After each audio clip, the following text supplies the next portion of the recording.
Selamat siang para ibu guru yang terkasih. Assalamualaikum warahmatullahi wabarakatuh. Waalaikumsalam warahmatullahi wabarakatuh.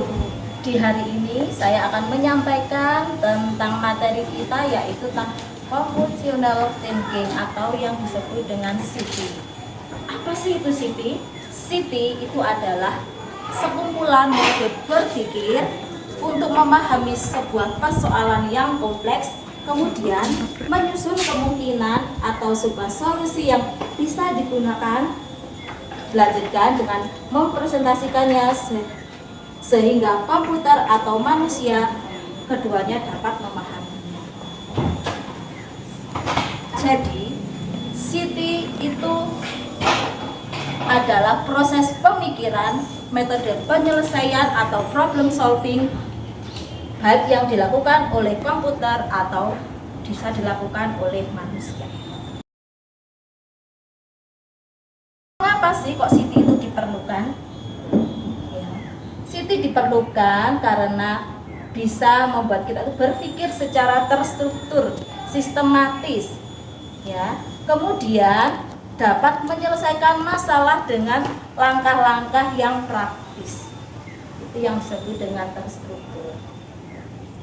Nah, selain itu, dalam CT itu juga diperlukan yang namanya compassion.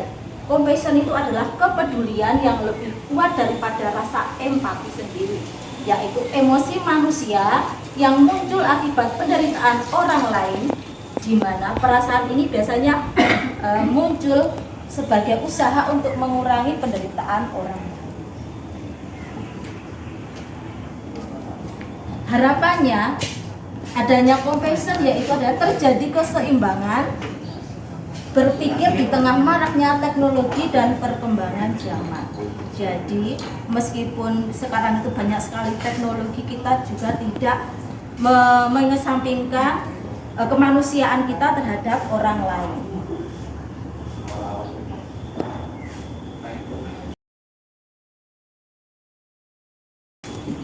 Yang pertama yaitu decomposition. Decomposition artinya adalah menguraikan permasalahan yang kompleks atau sistem menjadi permasalahan yang lebih sederhana. Intinya, decomposition yaitu menyusun ide dari suatu kegiatan yang kemudian pada tahap yang berikutnya yaitu pada tahap present recognition, yaitu pemilihan pola-pola dan mengelompokkan yang polanya sama di antara atau dalam suatu permasalahan.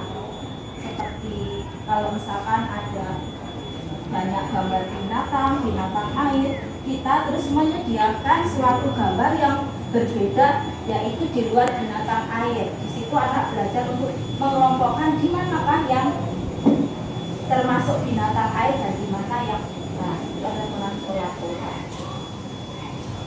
Dari situ anak nanti akan mencari solusi. Kemudian dilanjutkan dengan tahap abstraksi. Abstraksi artinya adalah fokus pada hal-hal yang penting dan mengabaikan hal-hal yang tidak berhubungan. Jadi di sini diperlukan adalah kerjasama dengan kelompok dalam menyelesaikan suatu masalah. Yang berikutnya tahap keempat yaitu tahap algoritma design. Di sini adalah menyelesaikan permasalahan dengan yang cara sistematis. Algoritma ini lebih ke proses penyusunan tahap pembelajaran. Ini yang bisa dilakukan misalnya oleh manusia sendiri atau kita menggunakan alat, yaitu bisa menggunakan komputer atau misalkan menggunakan alat bantu yang lain. Nah, sekarang kita akan mengenal lebih dalam lagi yaitu prinsip pengajaran CT. Pengajaran CT ini yaitu ada distimulasi oleh host. Kita sudah tidak asing lagi dengan pembelajaran host, yaitu keterampilan berpikir tingkat tinggi. Kalau anak kita sudah memahami juga yang termasuk host dan juga yang termasuk law order, seperti kalau yang remembering atau dan understanding, itu termasuk law order atau thinking skill atau tingkat rendah. Sedangkan yang untuk high order yaitu analisis, evaluasi dan juga mengatur, itu termasuk high order. Yang kedua yaitu mengedepankan kolaborasi.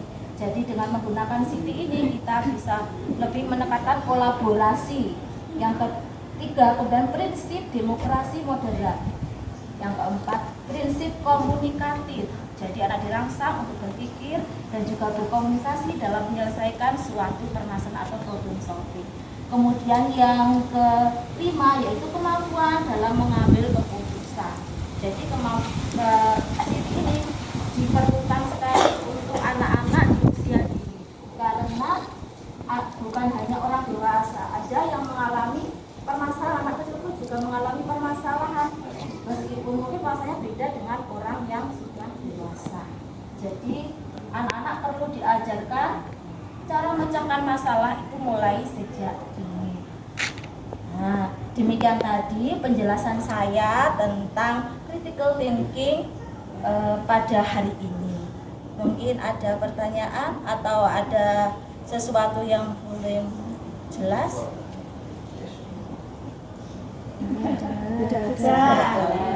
Terima kasih atas perhatiannya. Sama-sama.